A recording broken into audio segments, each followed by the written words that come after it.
أعوذ بالله من الشيطان الرجيم. بسم الله الرحمن الرحيم. الحمد لله رب العالمين، والصلاة والسلام على أشرف المرسلين سيدنا محمد وعلى آله وأصحابه ومن تبعهم بإحسان إلى يوم الدين. أما بعد، الله سبحانه وتعالى تنتلا من سبا من سكلنك وقولا بسلا كلا بالا كيسان النمو بكلا منه nde molɓe kontonna amuruntananna wala dato me yalon ko wala mu tafsiroti ɓe lorin surat bakara aya keme fula aya taworowula anin fulanjama ñantaka commence wolto wato nen allah subhanahu wa taala ay bankendiroke koma ko ɗale saɗa bondi ale sada bankende albadila min nafili sada men manke farroti ako o munnemolti ako ɓarnali yamabo ali adi foirolla wala kayramaya wala kayramata ako naali o ke alasa allah junɓoɗo ɓe kafari allah junɓen ndiyolu men ketal bulu ako ala alkamen maabo alkamen bara alamu kumpa bo man sodde dimana tembuga kumpa je aka be karamutan o kola kabrin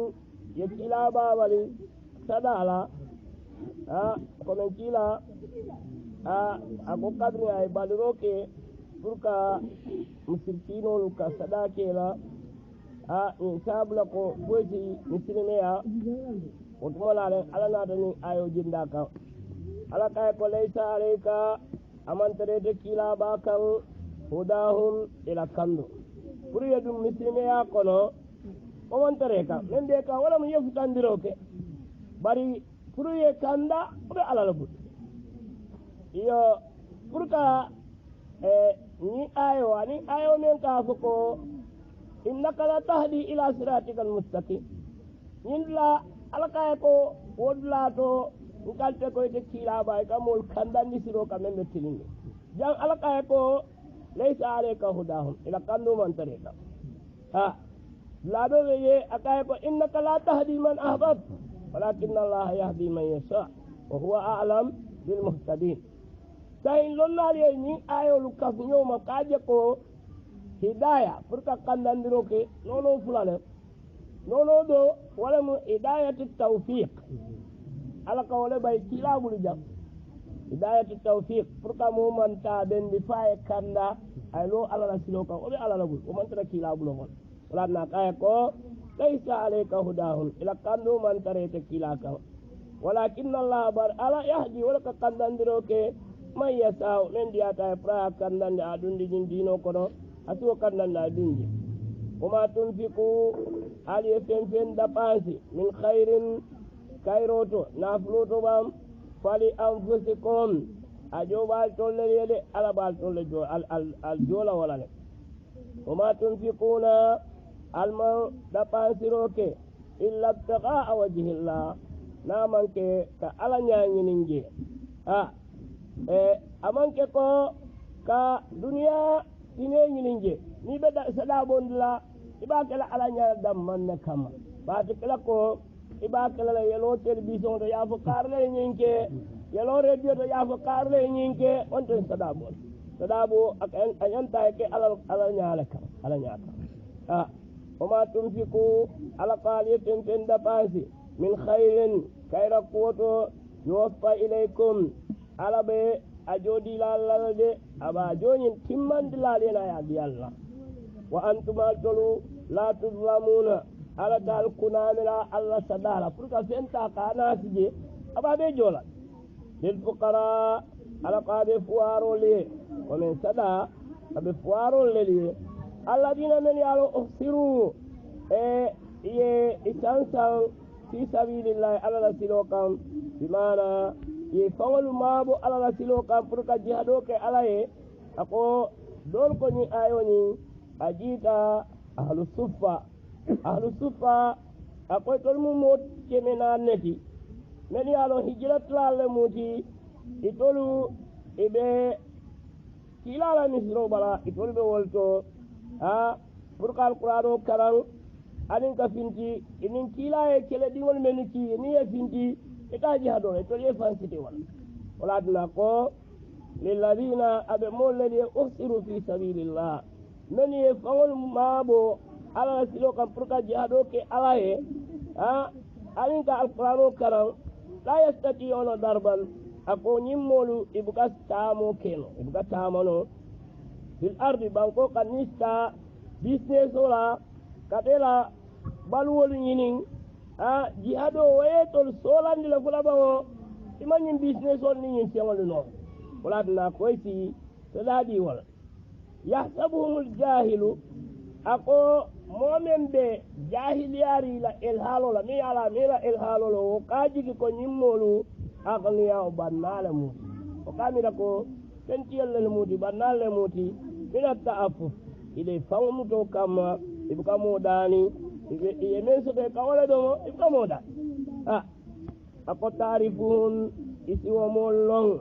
ako etemen diamundi alqur'ano ketemen diamundi ako be lonna bisimahum ni la taman serol lella ila fammajiyo anila koleya no men be bala ibe sutela walla ko kafu ko nyinu mo leti foarol le mut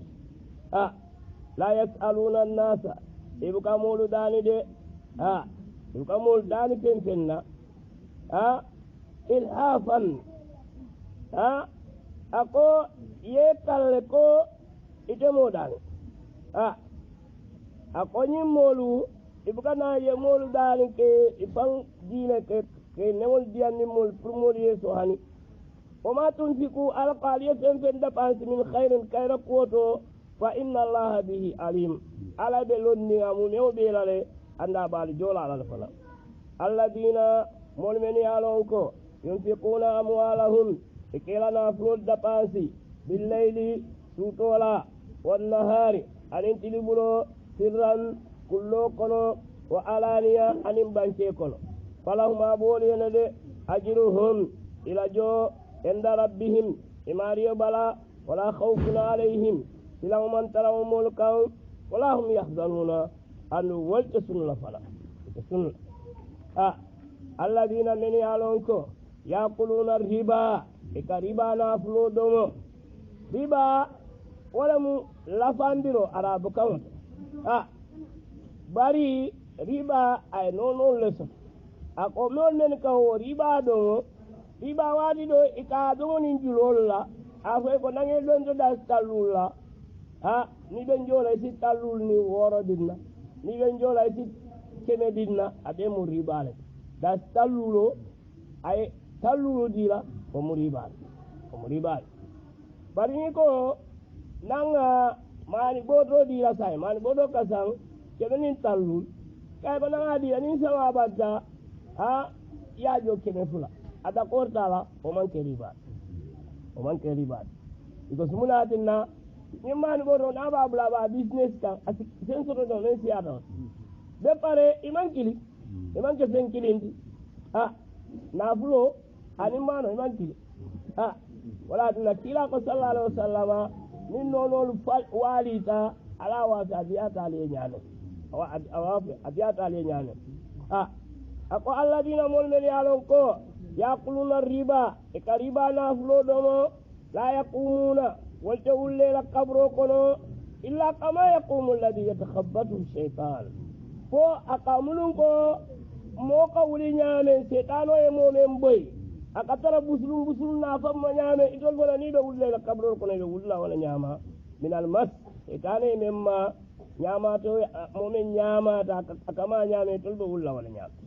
ذلك على قوم جدين مئات النفو على وكيلا بأنهم قاتقوا سببوا قالوا يتلقوا إنما البيع مثل الربا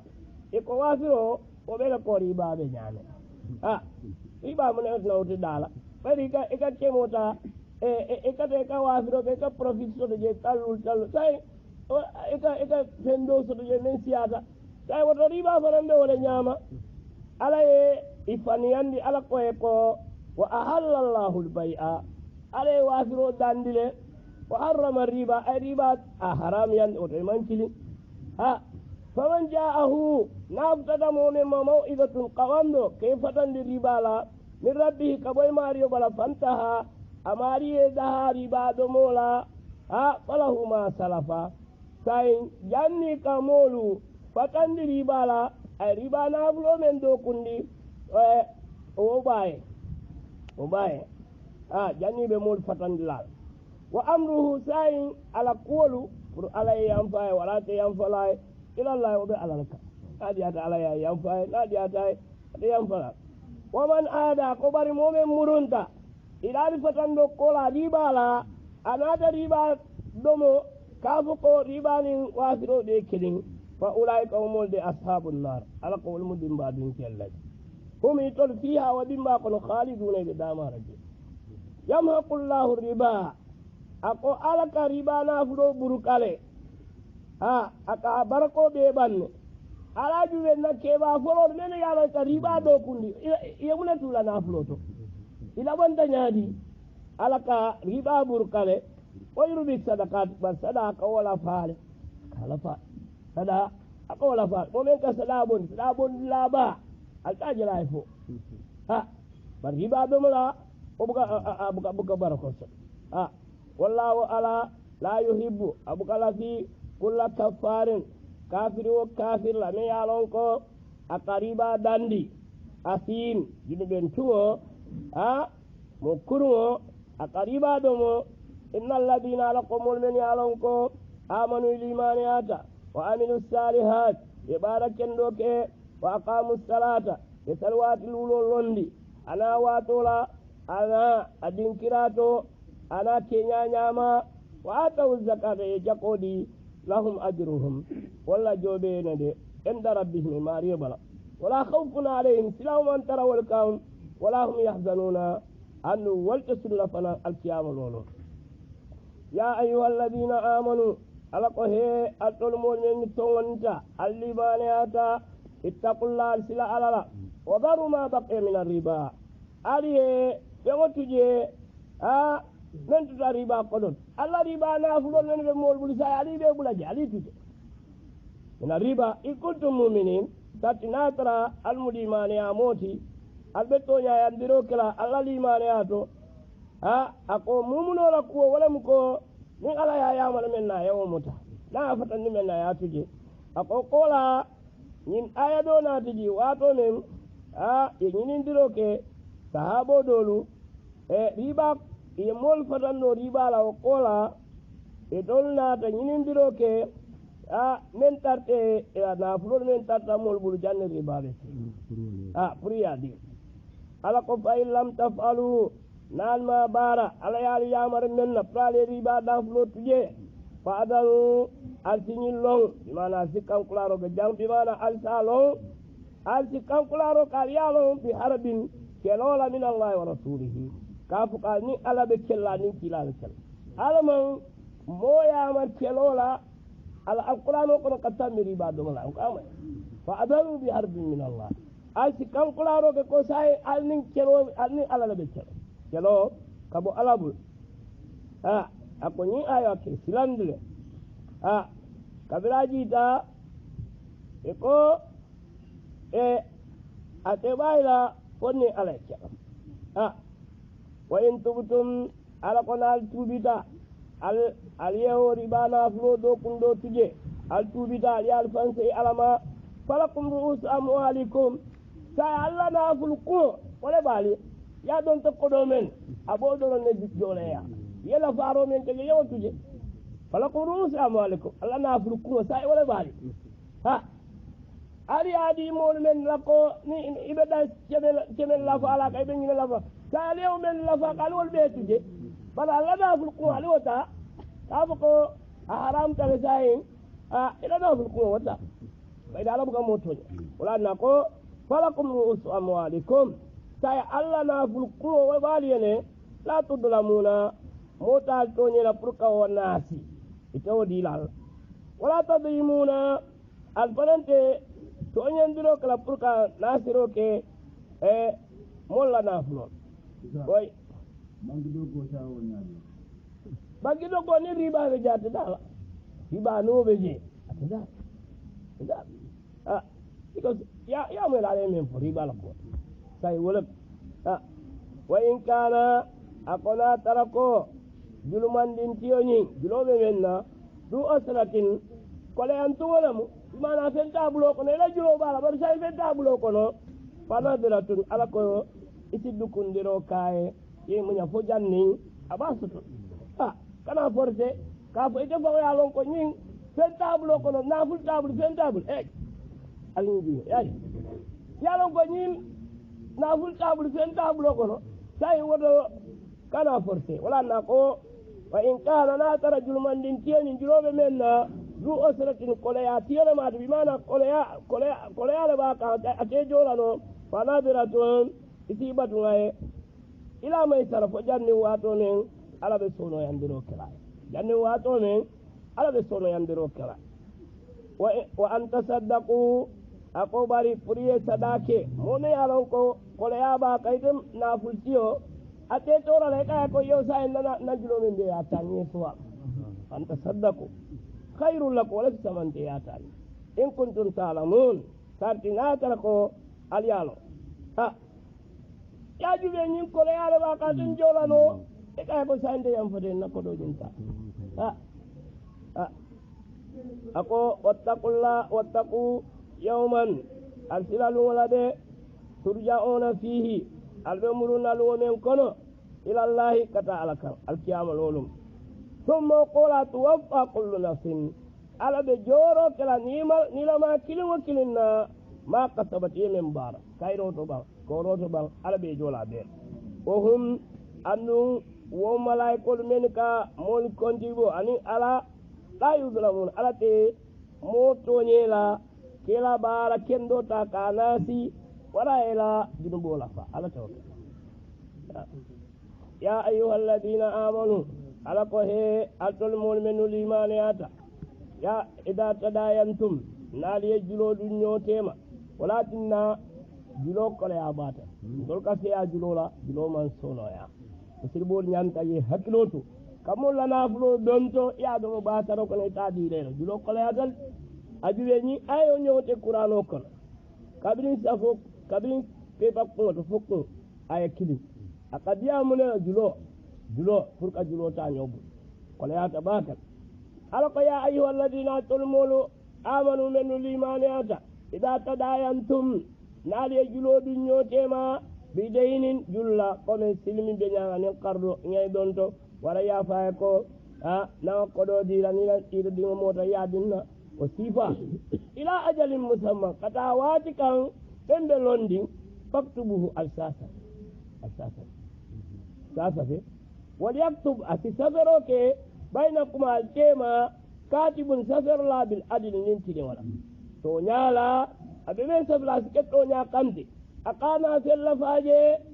wato to bang ada kana fen nas bala wala ya aba katibun apa safar la kane bande ay yaktub puray safaroke mol man safaron tol man safarono mo be jame ya safarono ga ko man nan koko kari ne na safaroke mo de tema ada dele safarono jam ala ka kane ba niake kama allamahu Allah ko ala ya londin dala nyame asa sabe o nyama kana fambulo janda kana ta mulka ka sabe asna asabe ko ala ya londan dala nyame falyaktu asisafaro ke wal yumlil alladhi alayhi alhaq mosi sein kandiro ka kan ne alon dilo bitawale ya asa ko kariyan don to nyin nan kamunna lalo alqur'anu aka fankanto ke bakel askeno ko membe don torora o sila faro kayde be koleyaade kan mo be ma koy kan yalla ite fen nafala ite fen tara al naflo wala na ko fal yumlilu alladhi mosi sein kandiro kai alayhi haqu julobe menka ako wale sutiyada pro katini yaje wal yattaqilla sila ala rabbahu amariyo ate nabe sen kadiro kala mo kamembe safero kala asisila alaye wala yabkhas minhu sayan aqana fi an-nas wandi hakoto afa ko wayke di ala afa ko ay tan sey ladi kana afa فإن كان الذي عليه الحق ناترقو إبه جلودي لمن جلمان دينتيو سفيها تولير ماتي أو ضعيفا ولا لنفتر ديني ولا ماتي ولا كيبا يقوتو تري أكيبا باكي أو قول فهمنو أو لا يستطيع أن يمل له ولنتو أتتا سين كننو قمنو لماتي بام ولا مان لقون لموي بام فليملل الذي عليه الحق فليملل وليه سين على alifa comme même be marala ngala kola o sina ya fanyi ko ay asen kan yenna nyi mo karin don to nyin ko dinan kamunna même marala ngala kola comme afamale mbam waran ya tumo men bulu waran men ka animol kanna sawndi o sina aya fu safir la ko yenyin don to nyin nan kamunna la aya fa wala na ko fal yumlil waliyuhu ala maramo ala bisila wasina ay sen kandiro ke bil adil afalan sitilin na fanan ba kala sitilin wastasidu aqal si sede andiro ke julola de sahidaini seda fula ne dijalikum kabo alla ke wal kono men yalo balig yata forol mudi walsina si sede andiro kala fa in lam yakuna rajulain natara imanke ke fulati bimana alman seda fulati don ende kala kewti farajulun utazike kilin sambana wa mraatani ani musfura ko ben sede ato ke kilin ni musfura le kanyan wala na ko farajulun wa mraatani mimman kabo moto tardawna min as-suhada albe dunya la molu men la sede ala fo la tilingo kanem ba albe dunya la men la sede ala kon muso ala e tolke fulat nana arabo moye anata talini ay kawando keje ate ko niaje alqur'ano ko kefula e ke kilin ali musfula akon musolu ko na be hani sonko la kala mira lawo anala diamra mo wo jampak wala na kam fara bu kadiyamna ka kumbu ako wala dinna alqur'ano ka sike musfulat imaje wala na ko an tadilla ihdahuma furwal musfulolu ido kilin o kana nyina akana file bimana kana file jang asi ako katula aklo lamfutale damandi nate ninata fatudhakkira ihdahuma al-ukhra do qodo wa sahakilo bulad wa araboni atako musoni sai nate be sen gandro na kam fata aka kumbole sai no kadara do do men man tara kumbolo wa sahakilo bulad ya samana wala nya wala na ko men ila sallallahu alaihi wasallam bila ko laksatu din wal aql usul kay ko je ila obe ken wala nyaadi ako musolu ila dino nas tale ila hakilo nas ikay ko kila obe ken wala nyaadi ako ko alaysa idha hadat mar'at lam tusalli ako fo muso na wato na ayala ilisoja be jonko wala mena ka sal no le ba ikay ko abuka sali ako ko tilka li nuksani dini o mala dino la naso ako ko alaysa سعادة الرجل ما أمراتاني أقول لك فكي كل ولا سيدي يعني مسؤول الله سيدي عمل كانيا كايكو هنكاني أقول لك تلك نكسان أقيمة وما على حكي ولا ناصر ولا وصال وري دوبي يا كاميرا نندرو أمانكو كم على يدي دارو كنيامي ولا تناكو أن تدل إحداهما نمسؤول دو كيلون كانا تافي فتذكر إحداهما الأخرى دو قدوني وساحة كيلو بلاندي sede ani ya tanyana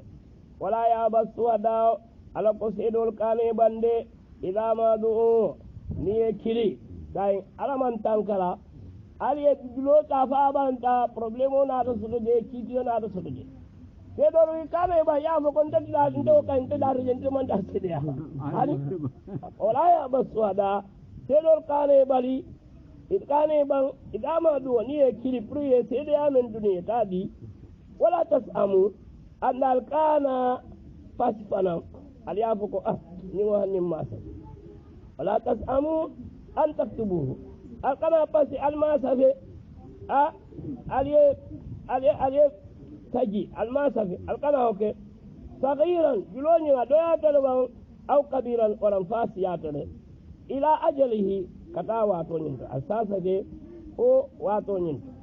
dalikum ala qawmen jitem purka julo safe aqsat